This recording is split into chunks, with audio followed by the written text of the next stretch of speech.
Chapter 21. Vacation was approaching.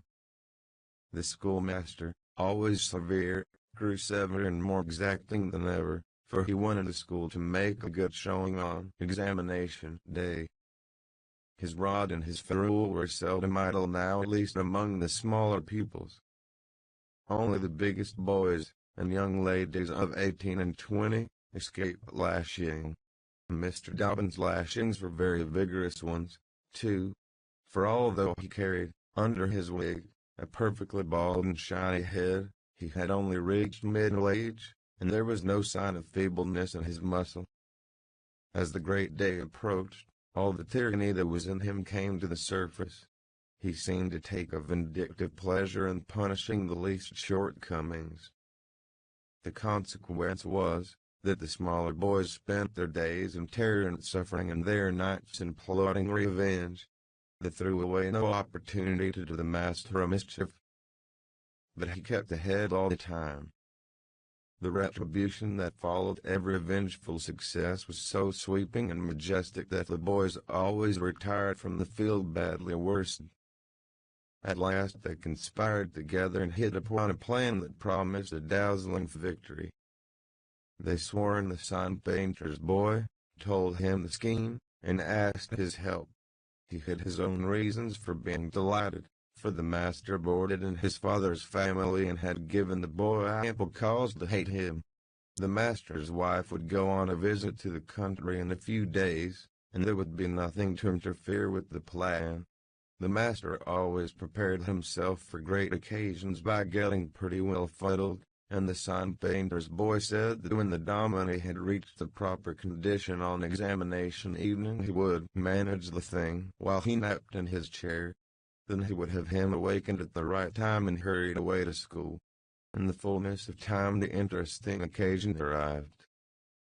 At 8 in the evening the schoolhouse was brilliantly lighted, and adorned with wreaths and festoons of foliage and flowers. The master sat throned in his great chair upon a raised platform, with his blackboard behind him. He was looking tolerably mellow. 3 rows of benches on each side and 6 rows in front of him were occupied by the dignitaries of the town and by the parents of the pupils. To his left, back of the rows of citizens, was a spacious temporary platform upon which were seated the scholars who were to take part in the exercises of the evening. Rows of small boys, washed and dressed to an intolerable state of discomfort. Rows of gawky big boys. Snowbanks of girls and young ladies clad in lawn and muslin and conspicuously conscious of their bare arms, their grandmother's ancient trinkets, their bits of pink and blue ribbon and the flowers in their hair.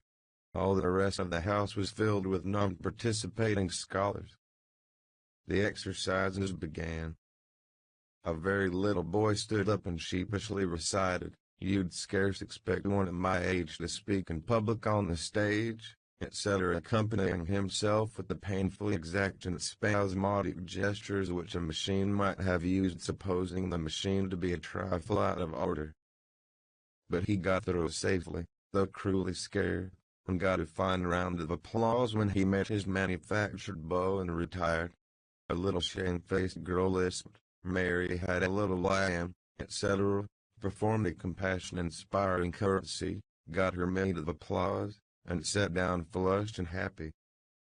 Tom Sawyer stepped forward with conceited confidence and soared into the unquenchable and indestructible "Give me liberty or give me death" speech, with fine fury and frantic gesticulation, and broke down in the middle of it. A ghastly stage fright seized him, his legs quaked under him and he was like to choke. True, he had the manifest sympathy of the house, but he had the house's silence, too, which was even worse than its sympathy. The master frowned, and this completed the disaster. Tom struggled a while and then retired, utterly defeated. There was a weak attempt at applause, but it died early. The boy stood on the burning deck, followed. Also, the Assyrian came down, and other declamatory gems. Then there were reading exercises, and a spelling fight. The meager Latin class recited with honor, The prime feature of the evening was in order, now original compositions by the young ladies. Each in her turn stepped forward to the edge of the platform, cleared her throat, held up her manuscript, tied with dainty ribbon, and proceeded to read, with labored attention to expression and punctuation. The themes were the same that had been illuminated upon similar occasions by their mothers before them, their grandmothers, and doubtless all their ancestors in the female line clear back to the Crusades. Friendship was one, memories of other days, religion and history, dreamland, the advantages of culture, forms of political government compared and contrasted, melancholy, filial love, heart longings, etc., etc. A prevalent feature in these compositions was a nursed and petted melancholy. Another was a wasteful and opulent gush of fine language. Another was a tendency to lug in by the ears particularly prized words and phrases until they were worn entirely out, and a peculiarity that conspicuously marked and marred them was the inveterate and intolerable sermon that wagged its crippled tail at the end of each and every one of them. No matter what the subject might be, a brain-racking effort was made to squirm it into some aspect or other that the moral and religious mind could contemplate with edification. The glaring insincerity of these sermons was not sufficient to compass the banishment of the fashion from the schools, and it is not sufficient today. It never will be sufficient while the world stands, perhaps. There is no school in all our land where the young ladies do not feel obliged to close their compositions with a sermon, and you will find that the sermon of the most frivolous and the least religious girl in a school is always the longest and the most relentlessly pious. But enough of this. Homely truth is unpalatable. Let us return to the examination. The first composition that was read was one entitled, "Is This, Then, Life?" Perhaps the reader can hear an extract from it. In the common walks of life, with what delightful emotions does the youthful mind look forward to some anticipated scene of festivity. Imagination is busy sketching rose-tinted pictures of joy. And fancy, the voluptuous Frederica Fashion sees herself amid the festive throng, the observed of all observers. Her graceful form, arrayed in snowy robes, is whirling through the mazes of the joyous dance, her eyes brightest, her step is lightest in the gay assembly. In such delicious fancies time quickly glides by, and the welcome hour arrives for her entrance into the Elysian world, of which she has had such bright dreams. How fairy-like does everything appear to her enchanted vision. Each new scene is more charming than the last. But after a while she finds that beneath this gilding exterior, all is vanity. The flattery which once charmed her soul, now grates harshly upon her ear. The ballroom has lost its charms, and with wasted health and embittered heart, she turns away with the conviction that earthly pleasures cannot satisfy the longings of the soul. And so forth and so on. There was a buzz of gratification from time to time during the reading, accompanied by whispered ejaculations of "How sweet! How eloquent! So true!" etc., and after the thing had closed with a peculiarly afflicting sermon the applause was enthusiastic. Then arose a slim, melancholy girl, whose face had the interesting paleness that comes of pills and indigestion, and reads a poem. 2 stanzas of it will do. Missouri maidens, farewell to Alabama. Alabama, goodbye. I love thee well, but yet for a while do I leave thee now. Sad, yes, sad thoughts of thee my heart doth swell, and burning recollections throng my brow. For I have wandered through thy flowery woods, have roamed and read near Tallapoose's stream, have listened to the lassie's warring floods, and wooed on Coosa's side rower's beam. Yet shame I not to bear nor full heart, nor blush to turn behind my tearful eyes. 'Tis from no stranger land I now part, 'tis to no strangers left I yield these sighs. Welcome and home were mine within the state, whose veils I leave, whose spires fade fast from me, and cold must be mine eyes, and heart, and tent, when, dear Alabama, they turn cold on thee. There were very few there who knew what tent meant, but the poem was very satisfactory, nevertheless. Next appeared a dark-complexioned, black-eyed, black-haired young lady, who paused in an impressive moment, assumed the tragic expression, and began to read in a measured, solemn tone. A vision, dark and tempestuous, was night.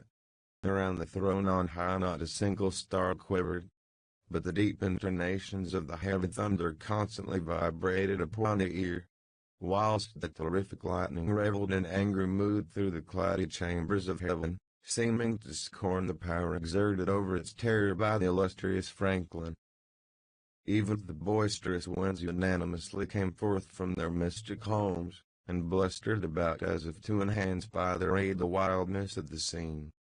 At such a time, so dark, so dreary, for human sympathy my very spirit sighed. But instead thereof, my dearest friend, my counselor, my comfort and guide, my joy and grief, my second bliss and joy, came to my side. She moved like one of those bright beings pictured in the sunny walks of fancies eaten by the romantic and young, a queen of beauty on the dawn saved by her own transcendent loveliness. So soft was her step, it failed to make even a sound, and but for the magical thrill imparted by her genial touch, as other unobtrusive beauties, she would have glided away and perceived unsought. A strange sadness rested upon her features, like icy tears upon the robe of December, as she pointed to the contending elements without, and bade me contemplate the two beings presented.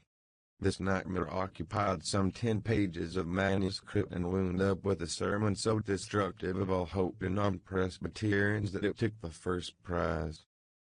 This composition was considered to be the very finest effort of the evening. The mayor of the village, in delivering the prize to the author of it, made a warm speech in which he said that it was by far the most eloquent thing he had ever listened to, and that Daniel Webster himself might well be proud of it. It may be remarked, in passing, that the number of compositions in which the word beauteous was overfondled, and human experience referred to as life's page, was up to the usual average. Now the master, mellow almost to the verge of geniality, put his chair aside, turned his back to the audience, and began to draw a map of America on the blackboard, to exercise the geography class upon. But he made a sad business of it with his unsteady hand, and a smaller titter rippled over the house. He knew what the matter was, and set himself to right it. He sponged out lines and remade them, but he only distorted them more than ever, and the tittering was more pronounced. He threw his entire attention upon his work, now, as if determined not to be put down by the mirth. He felt that all eyes were fastened upon him. He imagined he was succeeding, and yet the tittering continued. It even manifestly increased. And well it might. There was a garret above, pierced with a scuttle over his head, and down through the scuttle came a cat, suspended around the haunches by a string. She had a rag tied about her head and jaws to keep her from mewing. As she slowly descended she curved upward and clawed at the string, she swung downward and clawed at the intangible air. The tittering rose higher and higher. The cat was within 6 inches of the absorbed teacher's head, down, a little lower, and she grabbed his wig with her desperate claws, clung to it, and was snatched up into the garret in an instant with her trophy still in her possession. And how the light did blaze abroad from the master's bald pate, for the sun painter's bore had gilded it. That broke up the meeting. The boys were avenged. Vacation had come. Note, the pretended compositions quoted in this chapter are taken without alteration from a volume entitled Prose and Poetry, by a Western lady, but they're exactly and precisely after the schoolgirl pattern, and hence are much happier than any mere imitations could be. Chapter XXII. Tom joined the new order of cadets of temperance, being attracted by the show and character of their regalia. He promised to abstain from smoking, chewing, and profanity as long as he remained a member. Now he found out a new thing, namely, that to promise not to do a thing is the surest way in the world to make a body want to go into that very thing. Tom soon found himself tormented with the desire to drink and swear. The desire grew to be so intense that nothing but the hope of a chance to display himself in his red sash kept him from withdrawing from the order. 4th of July was coming, but he soon gave it up before he had worn his shackles over 48 hours and fixed his hopes upon old Judge Fraser, Justice of the Peace, who was apparently on his deathbed and would have a big public funeral, since he was so high and official. During 3 days Tom was deeply concerned about the judge's condition and hungry for news of it. Sometimes his hopes ran high, so high that he would venture to get out his regalia and practice before the looking-glass. But the judge had a most discouraging way of fluctuating. At last he was pronounced upon the mend and convalescent. Tom was disgusted, and felt a sense of injury, too. He handed in his resignation at once, and that night the judge suffered a relapse and died. Tom resolved that he would never trust a man like that again. The funeral was a fine thing. The cadets paraded in a style calculated to kill the late member with envy. Tom was a free boy again, however there was something in that. He could drink and swear, now, but found to his surprise that he did not want to. The simple fact that he could, took the desire away, and the charm of it. Tom presently wondered to find that his coveted vacation was beginning to hang a little heavily on his hands. He attempted a diary, but nothing happened during 3 days, and so he abandoned it. The first of all the Negro minstrel shows came to town, and made a sensation. Tom and Joe Harper got up a band of performers and were happy for 2 days. Even the Glory's 4th was in some sense a failure, for it rained hard, there was no procession in consequence, and the greatest man in the world, as Tom supposed, Mr. Benton, an actual United States Senator, proved an overwhelming disappointment, for he was not 25 feet high, nor even anywhere in the neighborhood of it. A circus came. The boys played circus for 3 days afterward in tents made of rag carpeting. Admission, 3 pence for boys, 2 for girls, and the circusing was abandoned. A phrenologist and a mesmerizer came and went again and left the village duller and drearier than ever. There were some boys and girls parties, but they were so few and so delightful that they only made the aching voids between ache the harder. Becca Thatcher was gone to her Constantinople home to stay with her parents during vacation, so there was no bright side to life anywhere. The dreadful secret of the murder was a chronic misery. It was a very cancer for permanency and pain. Then came the measles. During 2 long weeks Tom lay prisoner, dead to the world and its happenings. He was very ill, he was interested in nothing. When he got upon his feet at last and moved feebly downtown, a melancholy change had come over everything and every creature. There had been a revival, and everybody had got religion, not only the adults, but even the boys and girls. Tom went about, hoping against hope for the sight of one blessed sinful face, but disappointment crossed him everywhere. He found Joe Harper studying the Testament, and turned sadly away from the depressing spectacle. He sought Ben Rogers, and found him visiting the poor with a basket of tracts. He hunted up Jim Hollis, who called his attention to the precious blessing of his late measles as a warning. Every boy he encountered added another ton to his depression, and when, in desperation, he flew for refuge at last to the bosom of Huckleberry Finn and was received with a scriptural quotation, his heart broke and he crept home and to bed realizing that he alone of all the town was lost, forever and forever. And that night there came on a terrific storm, with driving rain, awful claps of thunder and blinding sheets of lightning. He covered his head with the bedclothes and waited in a horror of suspense for his doom, for he had not the shadow of a doubt that all this hubbub was about him. He believed he had taxed the forbearance of the powers above to the extremity of endurance, and that this was the result. It might have seemed to him a waste of pomp and ammunition to kill a bug with a battery of artillery, but there seemed nothing incongruous about the getting up such an expensive thunderstorm as this to knock the turf from under an insect like himself. By and by the tempest spent itself and died without accomplishing its object. The boy's first impulse was to be grateful and reform. His second was to wait, for there might not be any more storms.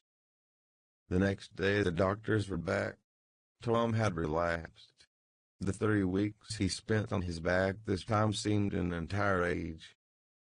When he got abroad at last he was hardly grateful that he had been spared, remembering how lonely was his estate, how companionless and forlorn he was. He drifted listlessly down the street and found Jim Hollis acting as judge in a juvenile court that was trying a cat for murder, in the presence of her victim, a bird. He found Joe Harper and Huck Finn up an alley eating a stolen melon. Poor lads.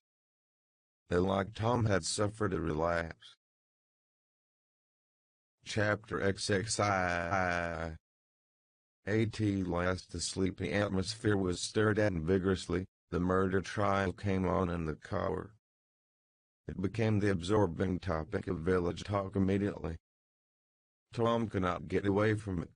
Every reference to the murder sent a shudder to his heart, for his troubled conscience and fears almost persuaded him that these remarks were put forth in his hearing as fillers. He did not see how he could be suspected of knowing anything about the murder, but still he could not be comfortable in the midst of this gossip. He kept him in a cold shiver all the time. He took Huck to a lonely place to have a talk with him. It would be some relief to unseal his tongue for a little while, to divide his burden of distress with another sufferer. Moreover, he wanted to assure himself that Huck had remained discreet. "Huck, have you ever told anybody about that?" "About what?" "You know what?" "Oh, course I haven't. Never a word. Never a solitary word, so help me." "What makes you ask?" "Well, I feared." "Why, Tom Sawyer, we wouldn't be alive 2 days if the God found out. You know that." Tom felt more comfortable. After a pause, "Huck, they couldn't anybody get you to tell, could they?" "Get me to tell?" "Why, if I wanted that half-breed devil to drown me they could get me to tell. They ain't no different way." "Well, that's all right, then. I reckon we're safe as long as we keep 'em on. But let's swear again, anyway. It's more surer." "I'm agreed." So they swore again with dread solemnities. "What is the talk around, Huck?" "I've heard a power of it." "Talk?" "Well, it's just Muff Potter, Muff Potter, Muff Potter all the time. It keeps me in a sweat, constant, so's I want to hide somewheres. That's just the same way they go on round me. I reckon he's a goner. Don't you feel sorry for him, sometimes?" Most always, most always. He ain't no account. But then he ain't single quote he ever done anything to hurt anybody. Just fishes a little, to get money, to get drunk on, and loafs around considerable. But Lord, we all do, at least ways most of us preachers and such like. But he's kind of good. He give me half a fish, once, when there warn't enough for 2. And lots of times he's kind of stood by me when I was out of luck. Well, he's mended kites for me, Huck, and that it hooks onto my line. I wish we could get him out of there. My. We couldn't get him out, Tom. And besides, 'twouldn't single quote ain't do any good. They'd catch him again. Yes, so they would. But I hate to hear him abuse him so like the Dickens when he never done that. I do too, Tom. Lord, I hear him say he's the bloodiest looking villain in this country, and they wonder he wasn't ever hung before. Yes, they talk like that, all the time. I've heard him say that if he was to get free they'd lynch him. And they'd do it, too. The boys had a long talk, but it brought them little comfort. As the twilight drew on, they found themselves hanging about the neighborhood of the little isolated jail, perhaps with an undefined hope that something would happen that might clear away their difficulties. But nothing happened. There seemed to be no angels or fairies interested in this luckless captive. The boys did as they had often done before, went to the cell grating and gave Potter some tobacco and matches. He was on the ground floor and there were no guards. His gratitude for their gifts had always smote their consciences before it cut deeper than ever, this time. They felt cowardly and treacherous to the last degree when Potter said, "You've been mighty good to me, boys, better than anybody else in this town. And I don't forget it, I don't. Often I says to myself, says I used to mend all the boys' kites and things, and show 'em where the good fishing places was, and befriend 'em what I could, and now they've all forgot old Muff when he's in trouble. But Tom don't, and Huck don't, they don't forget him, says I, and I don't forget them. Well, boys, I done an awful thing drunk and crazy at the time. That's the only way I account for it, and now I got to swing for it, and it's right. Right, and best, too, I reckon. Hope so, anyway. Well, we won't talk about that. I don't want to make you feel bad. You've befriended me. But what I want to say is, don't you ever get drunk, then you won't ever get here. Stand a little further west, so that's it. It's a prime comfort to see faces that's friendly when the body's in such a muck of trouble, and there don't none come here but yourn. Good friendly faces, good friendly faces.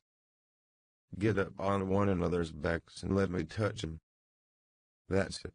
Shake hands, yourn'll come through the bars, but mine's too big. Little hands, and weak, but they've helped Muff Potter a power, and they'd help him more if they could. Tom went home miserable, and his dreams that night were full of horrors.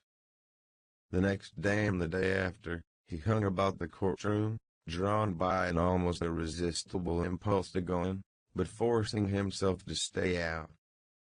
Huck was having the same experience. They studiously avoided each other. Each wandered away, from time to time, but the same dismal fascination always brought them back presently.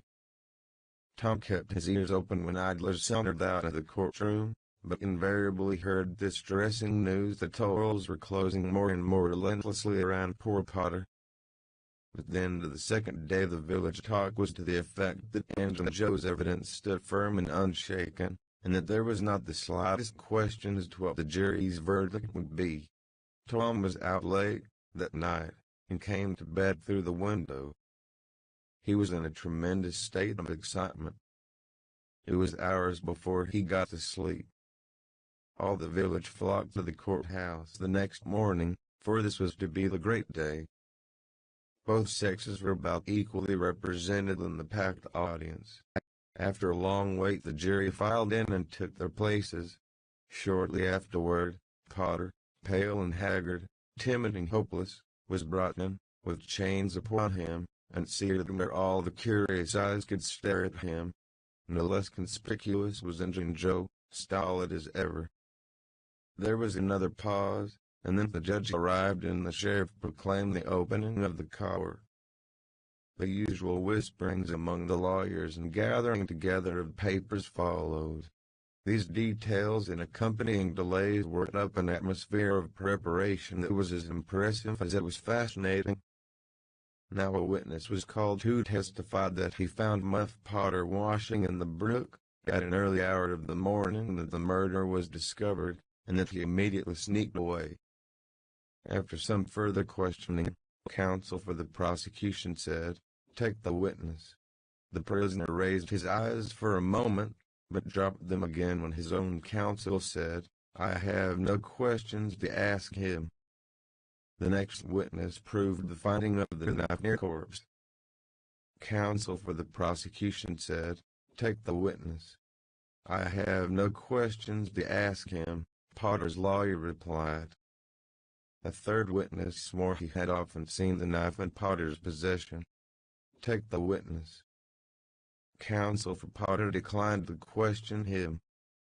The faces of the audience began to betray annoyance. Did this attorney mean to throw away his client's life without an effort? Several witnesses deposed concerning Potter's guilty behavior when brought to the scene of the murder. They were allowed to leave the stand without being cross-questioned. Every detail of the damaging circumstances that occurred in the graveyard upon that morning, which all present remembered so well, was brought out by credible witnesses, but none of them were cross-examined by Potter's lawyer. The perplexity and dissatisfaction of the House expressed itself in murmurs and provoked reproof from the bench. Counsel for the prosecution now said, "By the oaths of citizens whose simple word is above suspicion, we have fastened this awful crime, beyond all possibility of question, upon the unhappy prisoner at the bar. We rest our case here." A groan escaped from poor Potter, and he put his face in his hands and rocked his body softly to and fro, while painful silence reigned in the courtroom. Many men were moved, and many a woman's compassion testified itself in tears.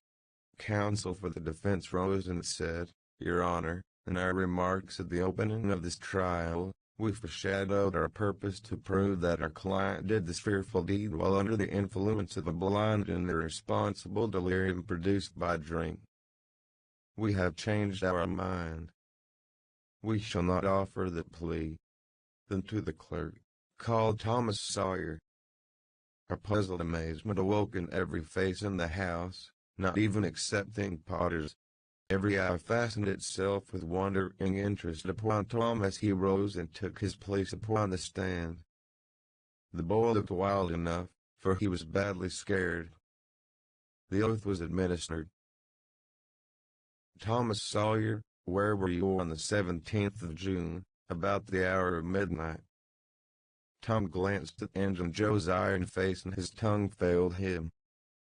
The audience listened breathless, but the words refused to come. After a few moments, however, the boy got a little of his strength back, and managed to put enough of it into his voice to make part of the house here, in the graveyard. "A little bit louder, please. Don't be afraid. You were in the graveyard." A contemptuous smile flitted across Injun Joe's face. "Were you anywhere near Horace Williams' grave?" "Yes, sir." "Speak up just a trifle louder." "How near were you?" "Near as I am indeed." "Were you hidden, or not?" "I was hid." "Where?" "Behind the elms that's on the edge of the grave." Injun Joe gave a barely perceptible start. "Anyone with you?" "Yes, sir." "I went there with—" Wait a moment. Never mind mentioning your companion's name. We will produce him at the proper time. Did you carry anything there with you?" Tom hesitated and looked confused. "Speak out, my boy." Don single quote be diffident. The truth is always respectable. "What did you take there?" "Only a dead cat." There was a ripple of mirth, which the court checked. "We will have produced the skeleton of that cat. Now, my boy, tell us everything that occurred. Tell it in your own way." Don single quote skip anything, and don't be afraid. Tom began hesitatingly at first, but as he warmed to his subject his words flowed more and more easily. In a little while every sound ceased but his own voice. Every eye fixed itself upon him. With parted lips and bated breath the audience hung upon his words, taking no note of time, wrapped in the ghastly fascinations of the tale. The strain upon pent emotion reached its climax when the boy said, and as the doctor fetched the board around and Muff Potter fell, Injun Joe jumped with the knife and, Crash. Quick as lightning, the half-breed sprang for a window, tore his way through all the posers, and was gone. Chapter XXIV. Tom was a glittering hero once more, the pet of the old, the envy of the young. His name even went into immortal print, for the village paper magnified him. There were some that believed he would be president, yet, if he escaped hanging. As usual, the fickle, unreasoning world took Muff Potter to its bosom and fondled him as lavishly as it had abused him before. But that sort of conduct is to the world's credit. Therefore it is not well to find fault with it. Tom's days were days of splendor and exaltation to him, but his nights were seasons of horror. Injun Joe infested all his dreams, and always with doom in his eye. Hardly any temptation could persuade the boy to stir abroad after nightfall. Poor Huck was in the same state of wretchedness and terror, for Tom had told the whole story to the lawyer the night before the great day of the trial, and Huck was so afraid that his share in the business might leak out. Yet, notwithstanding Injun Joe's flight had saved him the suffering of testifying in court. The poor fellow had got the attorney to promise secrecy, but what of that? Since Tom's harassed conscience had managed to drive him to the lawyer's house by night and wring a dread tale from lips that had been sealed with the smallest and most formidable of oaths, Huck's confidence in the human race was well nigh obliterated. Daily Muff Potter's gratitude made Tom glad he had spoken, but nightly he wished he had sealed up his tongue. Half the time Tom was afraid Injun Joe would never be captured. The other half he was afraid he would be. He felt sure he never could draw a safe breath again until that man was dead and he had seen the corpse. Rewards had been offered, the country had been scoured, but no Injun Joe was found. One of those omniscient and awe-inspiring marvels, a detective, came up from St. Louis, moused around, shook his head, looked wise, and made that sort of astounding success which members of that craft usually achieve. That is to say, he found a clue. But you can't hang a clue for murder, and so after that detective had got through and gone home, Tom felt just as insecure as he was before. The slow days drifted on, and each left behind it a slightly lightened weight of apprehension. Chapter XXV. There comes a time when every rightly constructed boy's life when he has a raging desire to go somewhere and dig for hidden treasure. This desire suddenly came upon Tom one day. He sallied out to find Joe Harper, but failed of success. Next he sought Ben Rogers. He had gone fishing. Presently he stumbled upon Huck Finn the red-handed. Huck would answer. He went into a private place and opened the matter to him confidentially. Huck was willing. Huck was always willing to take a hand in any enterprise that offered entertainment and required no capital, for he had a troublesome superabundance of that sort of time which is not money. "Where'll we dig?" said Huck. "Oh, most anywhere." "Why, is it hid all around?" "No, indeed it ain't. It's hid in mighty particular places, Huck, sometimes on islands, sometimes in rotten chests under the end of the limb of an old dead tree, just where the shadow falls at midnight. But mostly under the floor in haunted houses." "Who hides it?" "Why, robbers, of course you reckon." "Sunday school superintendents?" "I don't know. If 'twas mine I wouldn't hide it. I'd spend it and have a good time. But robbers don't do that way. They always hide it and leave it there." "Don't they come after it any more?" "No, they think they will, but they generally forget the marks, or else they die. Anyway, it lays there a long time and gets rusty, and by somebody finds an old yellow paper that tells how to find the marks, a paper that's got to be ciphered over about a week because it's mostly signs and hieroglyphics. Hieroglyphics, pictures and things, you know, That don't seem to mean anything. Have you got one of them papers, Tom? No. Well then, how you going to find the marks? I don't want any marks. They always bury it under a haunted house or on an island, or under a dead tree that's got one limb sticking out. Well, we've tried Jackson's Island a little, and we can try it again sometime. And there's the old haunted house up the Stillhouse branch, and there's lots of dead limb trees, dead loads of them. Is it under all of them? How you talk?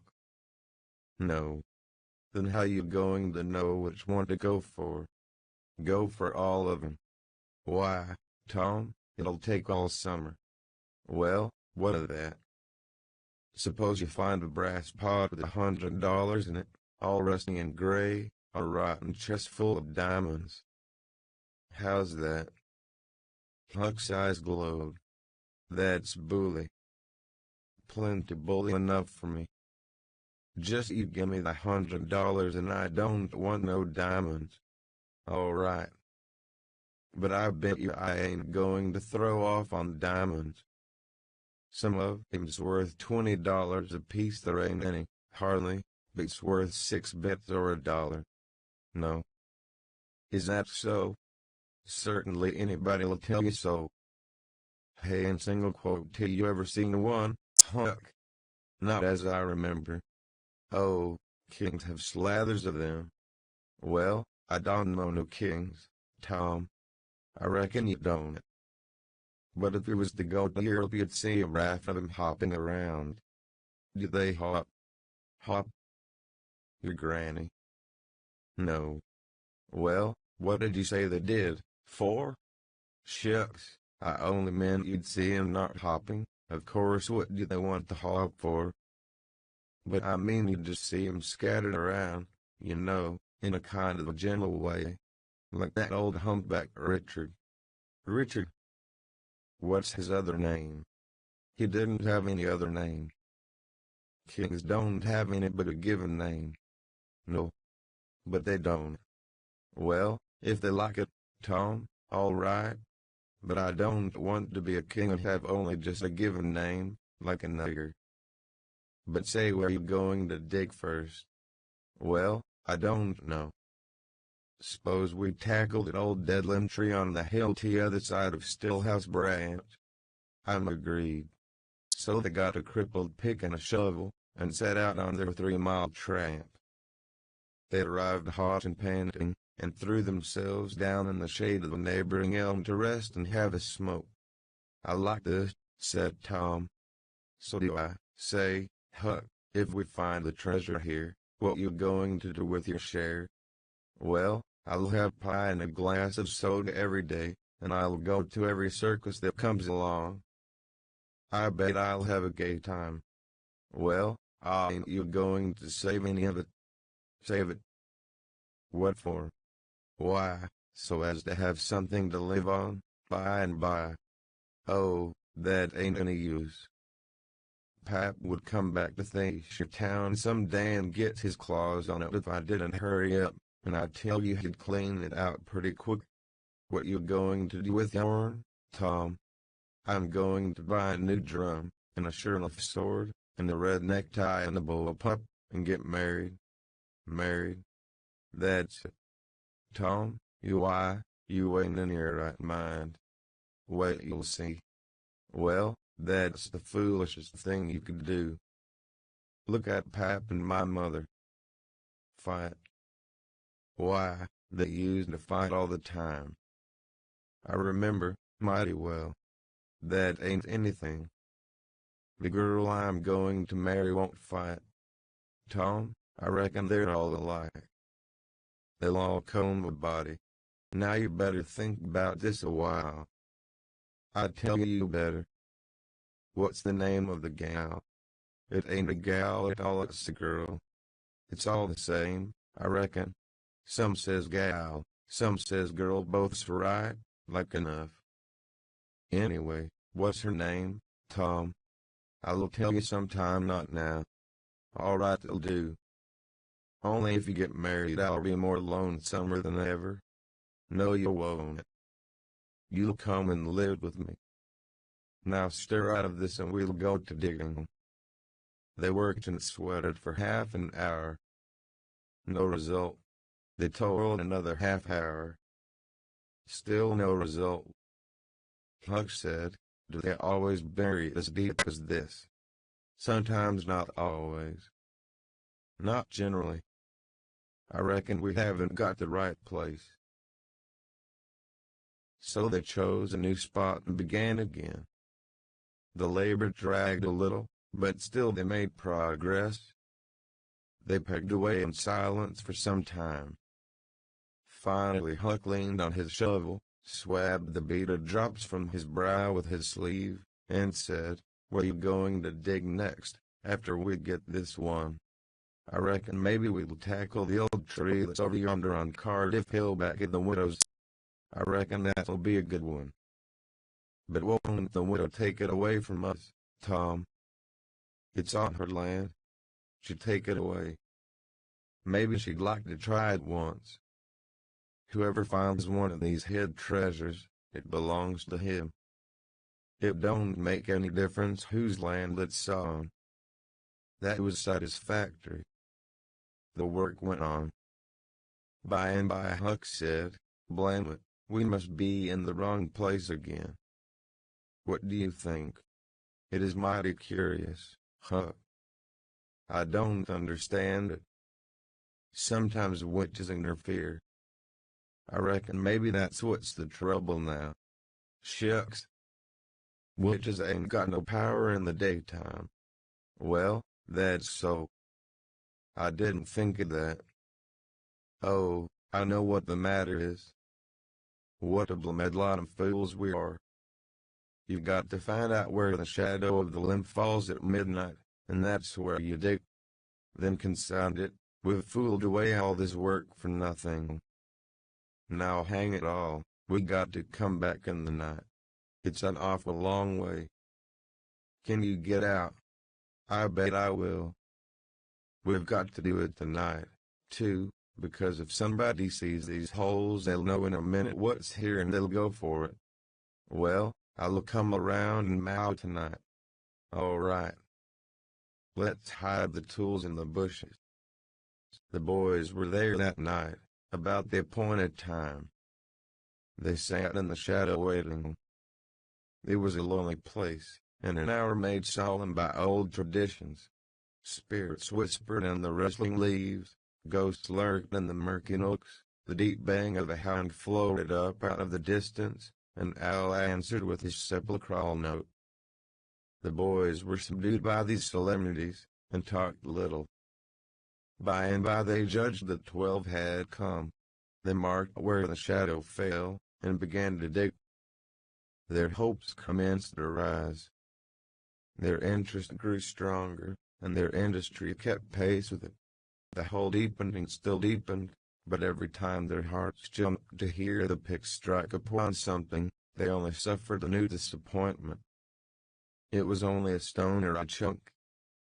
At last Tom said, "It ain't any use, Huck, we're wrong again." "Well, but we can't be wrong. We spotted the shattered dot."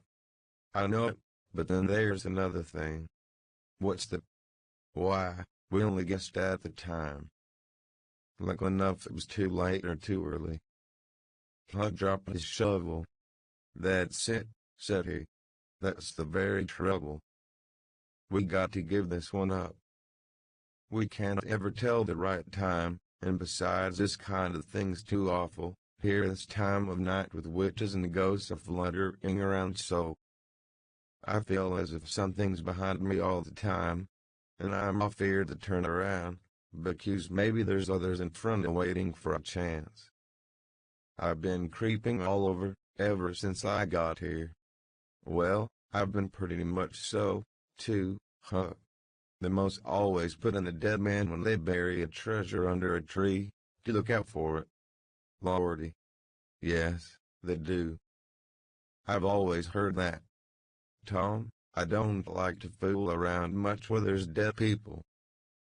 A body's bound to get into trouble with 'em, sure. I don't like to stir 'em up either. Suppose this one here was to stick his skull out and say something. Don't, Tom.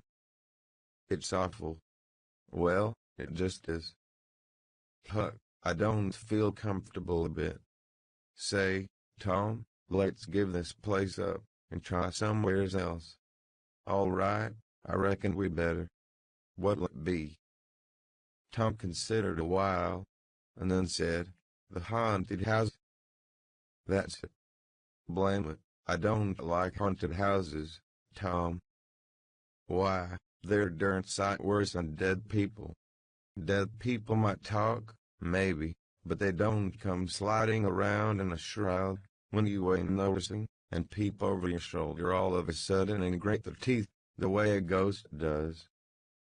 I couldn't stand such a thing as that, Tom. Nobody could. Yes, but, Huck, ghosts don't travel around only at night. They won't hinder us from digging there in the daytime. Well, that's so. But you know mighty well people don't go about that haunted house in the day nor the night. Well, that's mostly because they don't like to go where a man's been murdered, anyway. But nothing's ever been seen around that house except in the night, just some blue light slipping by the windows, no regular ghost. Well, where you see one of them blue lights flickering around, Tom, you can bet there's a ghost mighty close behind it. It stands to reason. Because you know that they don't anybody but ghosts use 'em. Yes, that's so. But anyway, they don't come around in the daytime, so what's the use of our being off here? Well, all right. We'll tackle the haunted house if you say so, but I reckon it's taking chances. They had started down the hill by this time.